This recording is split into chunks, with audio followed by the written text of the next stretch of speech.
"Just kill me fast," she said. The lonely soldier lifted her skirt and saw what they'd branded into her skin.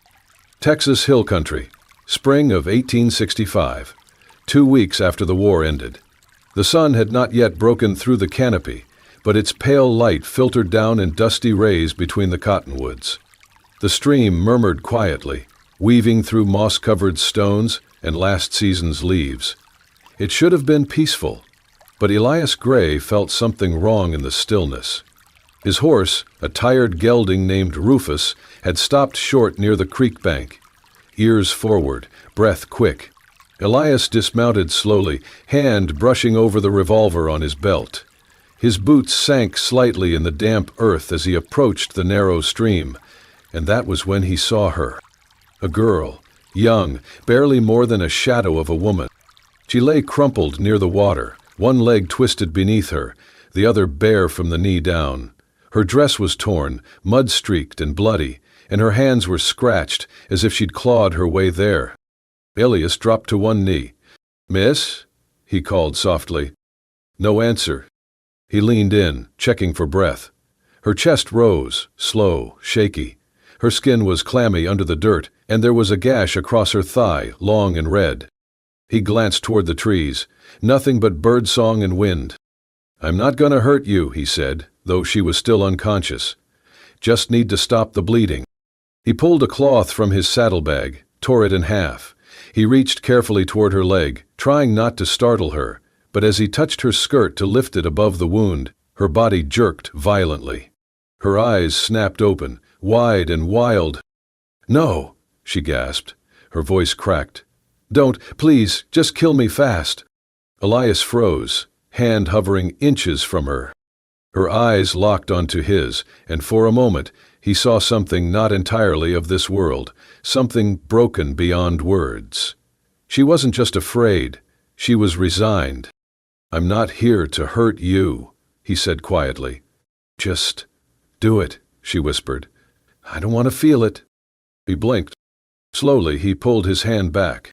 "I ain't killing anyone today," he said. "You're bleeding. I'm going to help you, that's all." She stared at him, trembling. With great care he moved again toward her leg. "Let me see," he said. "That wound needs cleaning." She didn't resist this time, but her jaw clenched and she turned her head away. He gently lifted the torn fabric above her knee and froze. There, burned into the soft flesh of her inner thigh, was a brand. One word. Angry, red, permanent. Elias felt his stomach turn. He had seen brands like that before, just once, near the end of the war when his unit stumbled on a makeshift slave camp outside of Monroe. Women, mostly. Some alive, some not, and all of them had that same mark.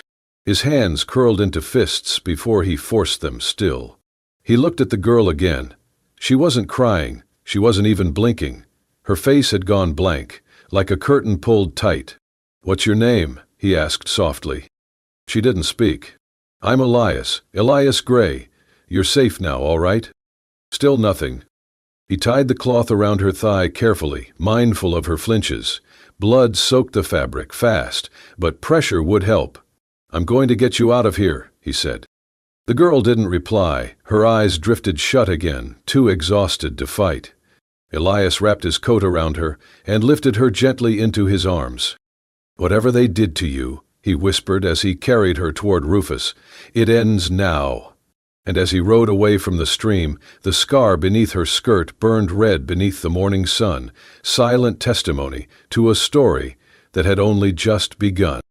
The cabin stood half-hidden beneath a grove of twisted oaks, just beyond the river bend. Weather-worn and leaning slightly eastward, it wasn't much, but it was dry, sheltered, and, for now, safe. Elias carried the girl through the doorway and gently laid her on the bedroll near the hearth. The fire had gone cold while he was gone, but he moved quickly, stacking kindling, striking flint. Within minutes, flames began to breathe life back into the room. She hadn't spoken again since the creek. Her body was still, lips pale, eyes open but distant. A dog might flinch less than she did when he approached with warm water and cloth. "I need to clean the wound," he said softly. "It's gonna sting." She nodded once, barely perceptible. He worked in silence, dabbed gently, never looked her in the eye when the skirt had to be lifted, never touched more than necessary. When it was done, he laid the blanket over her legs again and stepped back. She kept watching him, not with curiosity, only caution, a hunted animal, unsure if this new cage held food or a knife.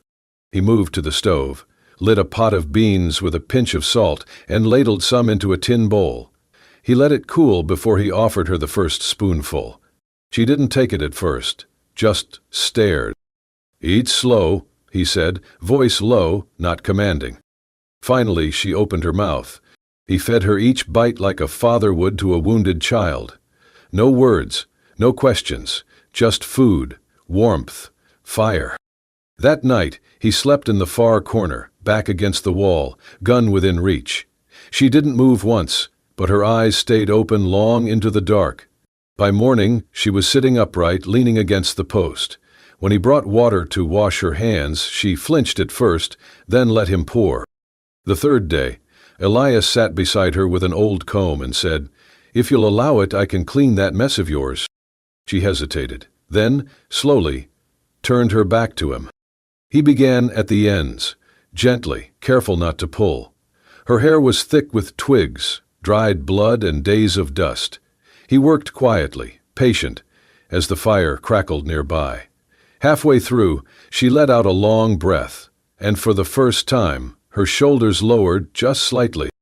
Later that afternoon, he pulled out a small oval mirror from his pack. It was scratched, dented, the kind of trinket a soldier might carry for memory's sake.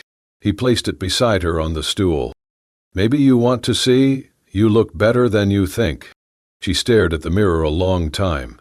Then, in one sudden motion, she grabbed it and hurled it against the stone hearth. It shattered. Elias didn't move. Her voice came out hoarse. "I don't want to see her." He nodded slowly. "I understand." No lecture, no apology demanded, just quiet. That night, as he was ladling more beans into their bowls, she finally spoke again. "My name is Maeve." He looked over. "Maeve," he repeated, like it was sacred.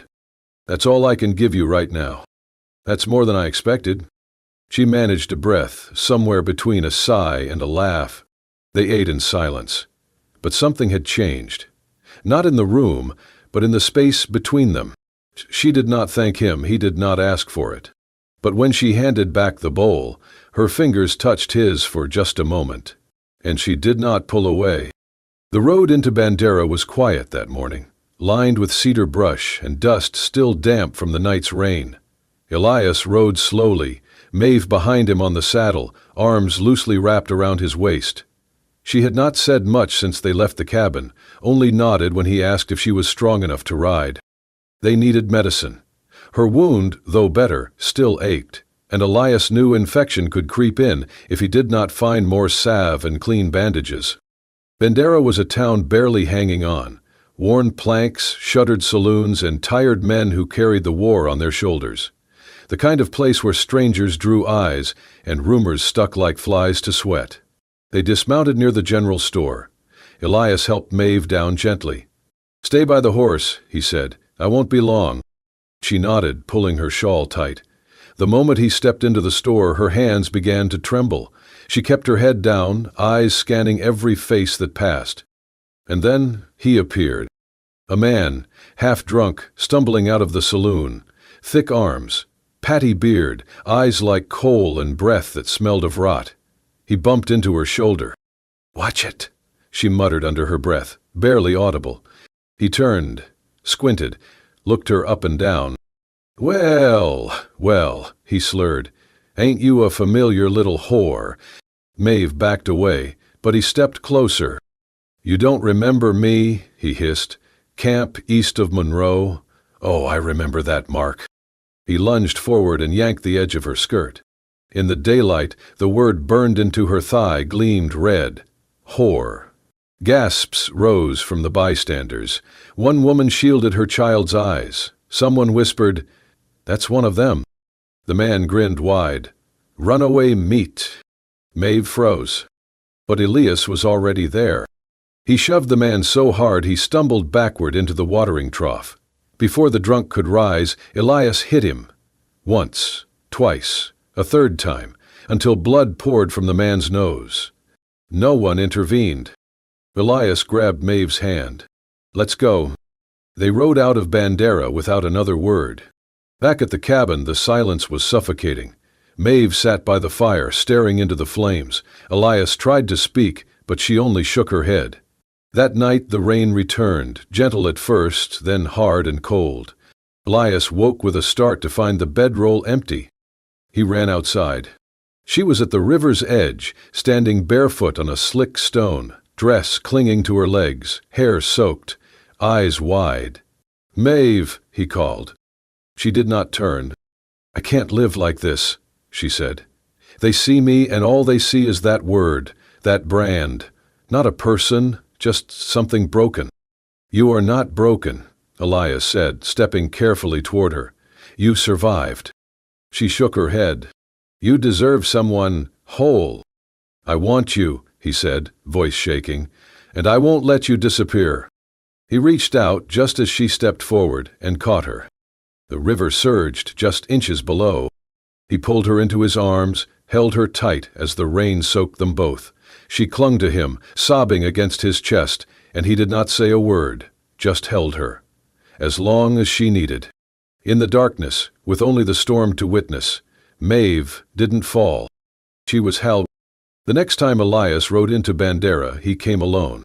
Maeve had refused to return, and he hadn't argued. After what happened last time, he'd never risk her safety again. But supplies were running low, and part of him, deep down, wanted to see if the town had changed, or if it even could. The ride in was quiet. Texas spring air clung warm to his coat, and the sound of Rufus's hooves echoed through empty scrub. But the closer he came to town, the heavier his breath got. He tied Rufus outside the general store, tipped his hat at the clerk, and handed over the list Maeve had written. The man nodded and disappeared to gather the goods.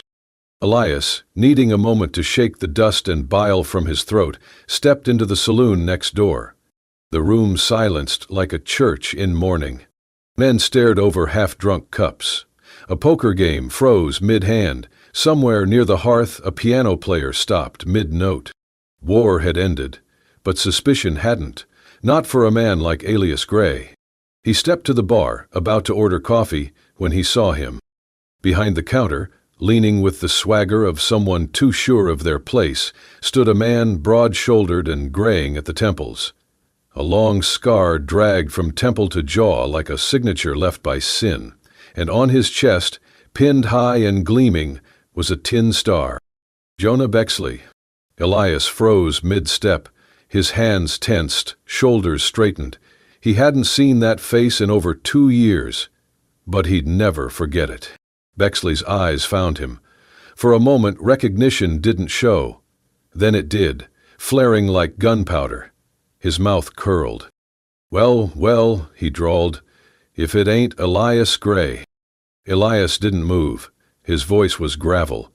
"Didn't know rats got promoted to law." Bexley laughed, slow and mean. He poured himself a drink, calm as a cat with blood on its paws. "You look different without the gray coat," he said. "But I never forget the man who blew up my bunkhouse."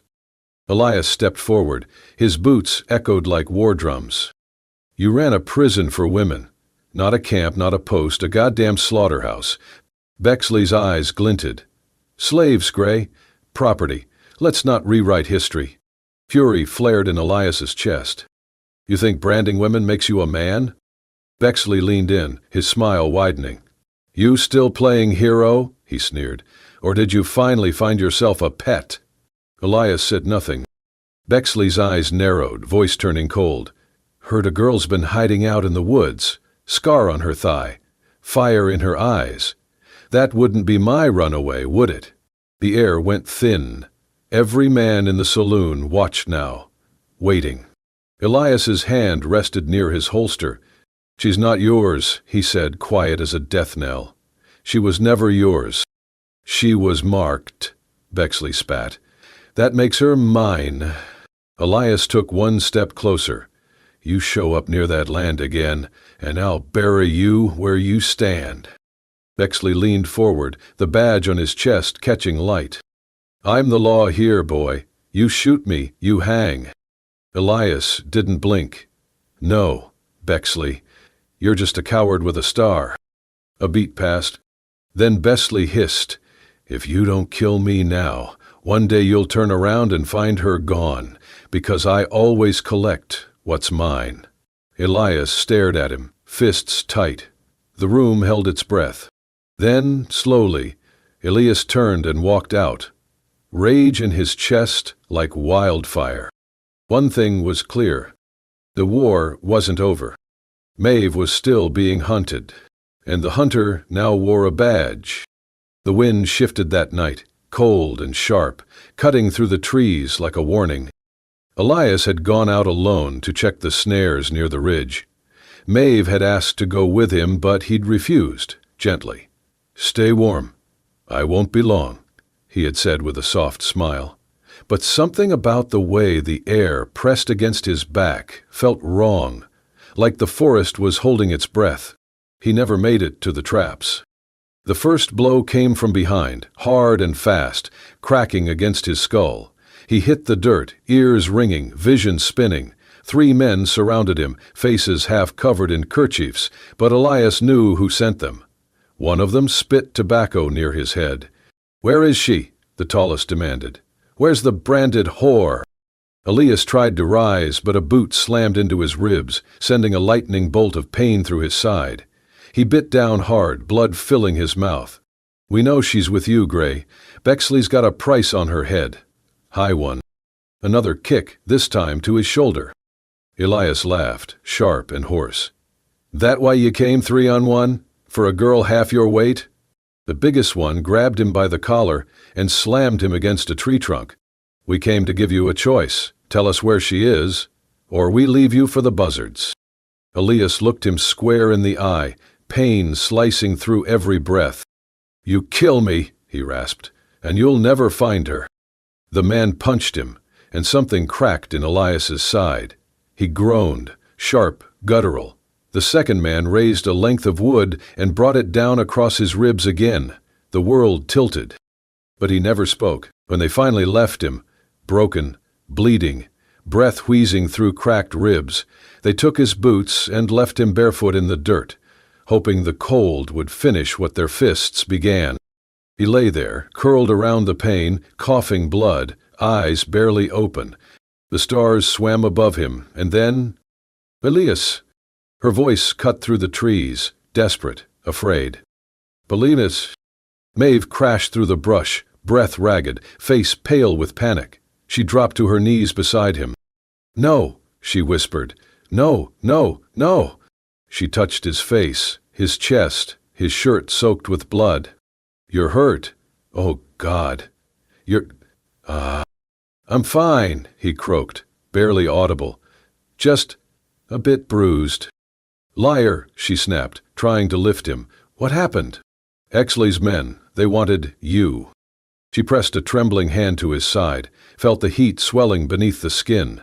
Her face crumpled. Your ribs. He coughed, tried to laugh. Only a few. Nothing vital. Why didn't you run? He looked at her through half-lidded eyes, and even through the pain, he managed to smile. Because if they touched you, he said slowly, I wouldn't be able to live with myself. She shook her head, tears falling freely now. Stupid, she whispered, so damn stupid. I know. She slipped his arm over her shoulder and began dragging him toward the cabin. Every step was a struggle. Elias grit his teeth, tried not to groan. Blood stained the ground behind them.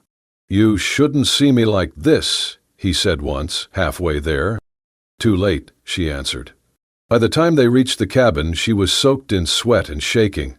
She lowered him onto the bedroll, hands never leaving his body.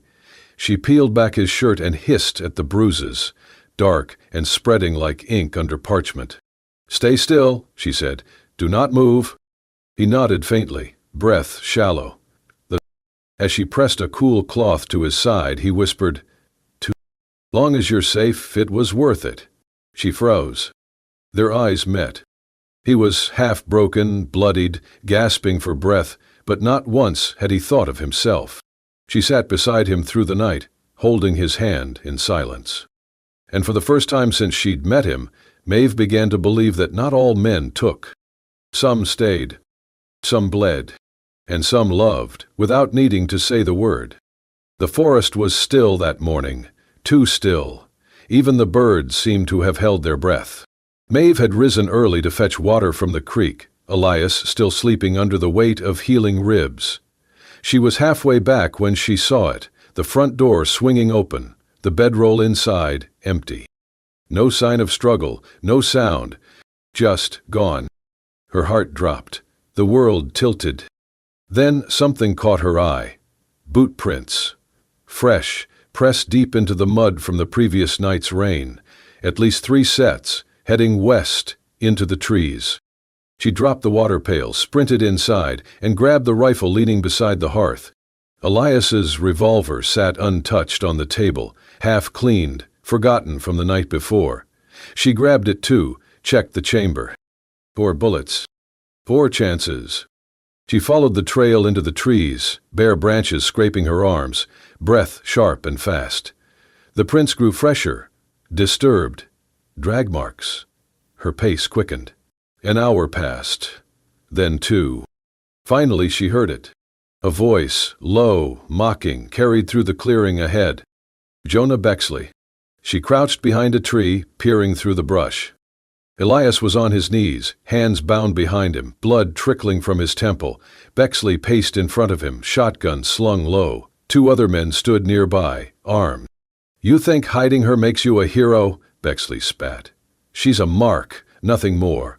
You really think she won't run the moment she sees you limping and broken like the rest of us?" Elias said nothing, chin lifted despite the bruises. Bexley sneered.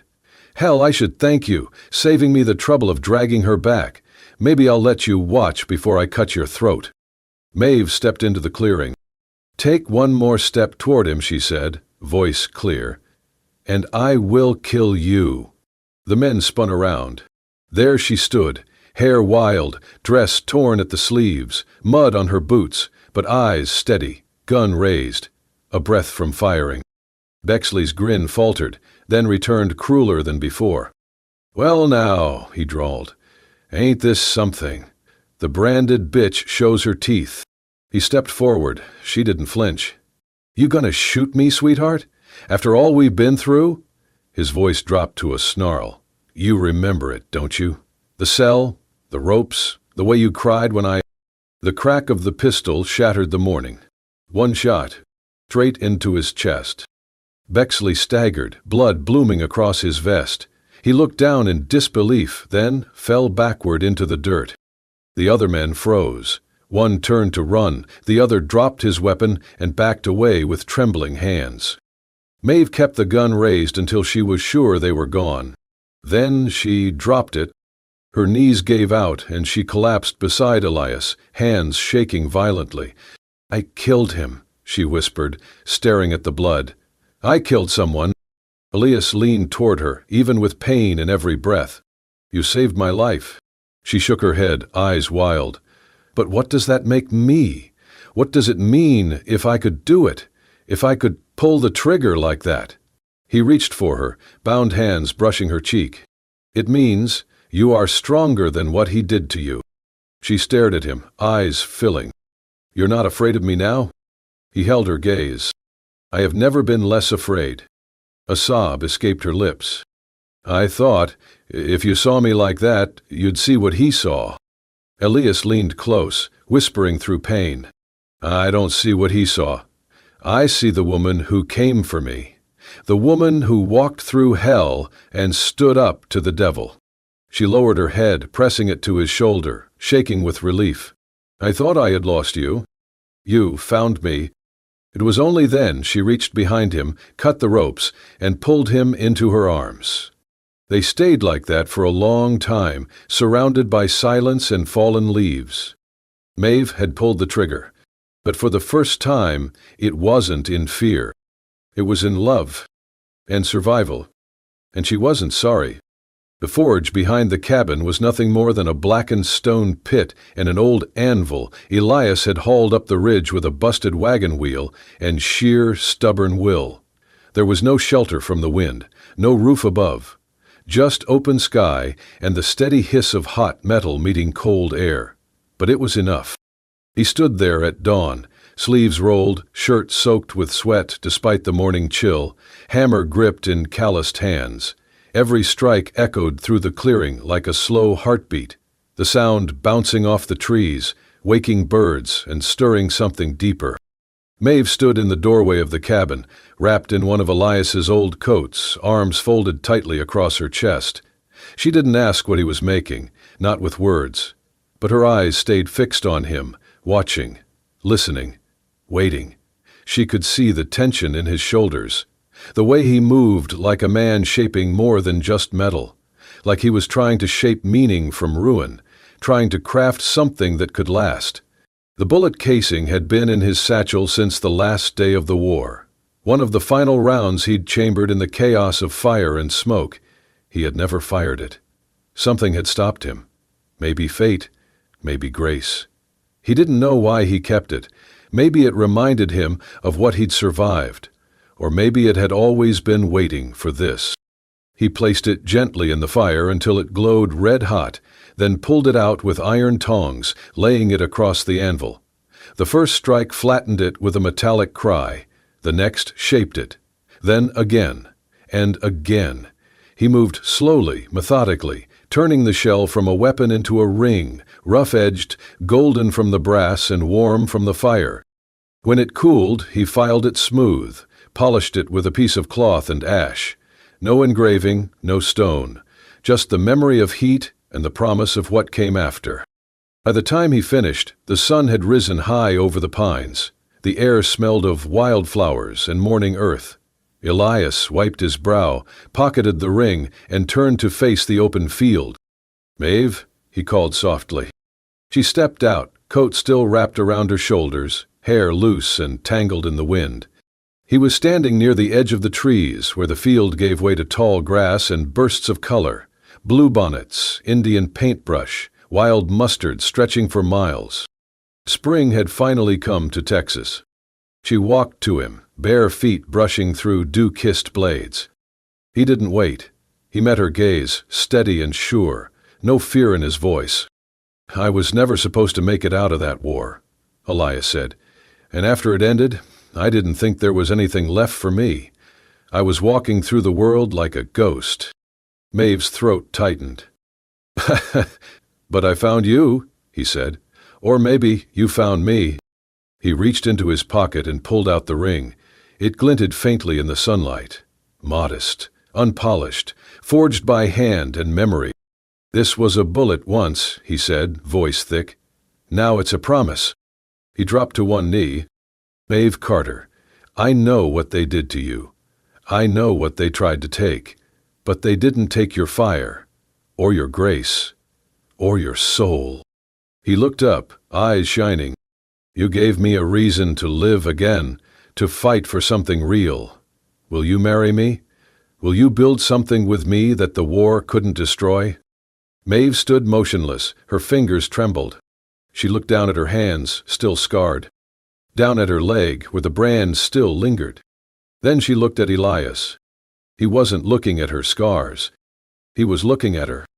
The woman who had chosen to survive, to stay, to love. Tears filled her eyes. She smiled. "Yes," she whispered. "Yes." Elias slid the ring onto her finger. It was imperfect, forged from ruin, but it fit, as if it had always been meant to. She cupped his face in her hands, and when she kissed him, it wasn't just love. It was survival. It was salvation. And in that field of wildflowers, under the wide Texas sky, they both knew. They had taken what was meant to destroy them and turned it into something sacred. The sunset bathed the hills of Texas in gold and rose, casting long shadows across the small wooden chapel on the ridge. The heat of the day had softened into a gentle warmth, the kind that touched your skin like a memory. The air smelled of honeysuckle and dust, the wind whispering through the grass like it too had come to witness something sacred. Inside the chapel, the pews were filled with townsfolk, quiet, curious, uncertain. Word of the wedding had spread like wildfire. They knew her name now. They knew the mark she bore. They whispered of the scar, of the soldier who had taken her in, of the nights she had been seen buying bread alone, head bowed, of the morning she had walked out of the doctor's office holding Elias's hand. Some came to judge, others came out of guilt for all the times they had looked away, but most came for the story, the girl branded and the man who never let her go. Candles flickered in the corners. Miss Alberta, the seamstress, sat in the front row, clutching a small handkerchief she'd sewn herself. And then the doors creaked open. Maeve stepped through. She wore a simple white dress, hand-stitched by Elias with clumsy fingers, every seam tugged and redone until it fit. Miss Alberta had helped him with the sleeves, adding a soft lace borrowed from an old christening gown. The hem wasn't perfect, a stitch here, a loose thread there, but it was beautiful in the way only something earned could be. Her hair was pinned back with wildflowers, bluebonnets, Queen Anne's lace, and a sprig of lavender behind her ear. Her eyes, once darting and guarded, now held stillness. Not the stillness of fear, the stillness of someone who had made peace with being seen. Her walk was steady, back straight, shoulders proud. The scar on her thigh showed beneath the slit of the dress. She let it. She did not hide it. And no one in that chapel looked away.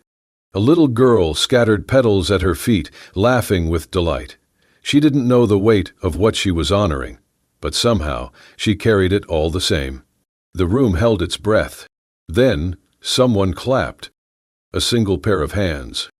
Then another, and another, until the room swelled with applause.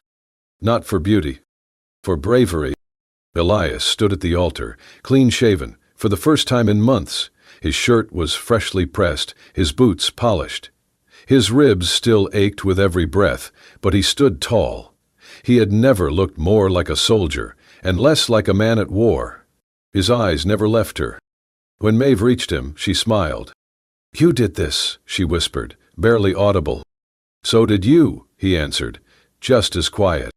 The preacher began the ceremony, voice steady, but for most, his words blurred beneath the hush of hearts being rearranged. When it came time for vows, Elias took Maeve's hands in his and turned to face the crowd. "I want you all to see her," he said. "Not the mark, not the pain, not the past." He looked back at Maeve, his voice steady, sure. "She is not the girl they tried to break. She is not the thing they tried to brand. She is the woman who survived. And she is not someone's property, she is someone's hope." Then, gently, he slipped the brass ring onto her finger. It was imperfect, shaped from an old bullet casing, but it was hers, forged from fire, from choice, from love. Maeve blinked back tears, her lips parted, but words failed her. There was no need for words, only breath, only love. When the preacher gave them permission, Elias kissed her slowly, carefully, reverently, and the chapel erupted. Cheers, applause, quiet tears. Whispers filled the air. Maybe Grace still lived in Texas.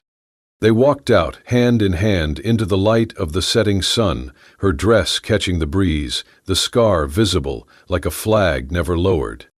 Outlaws may have once ridden these hills, but that day it was a different kind of legend being written.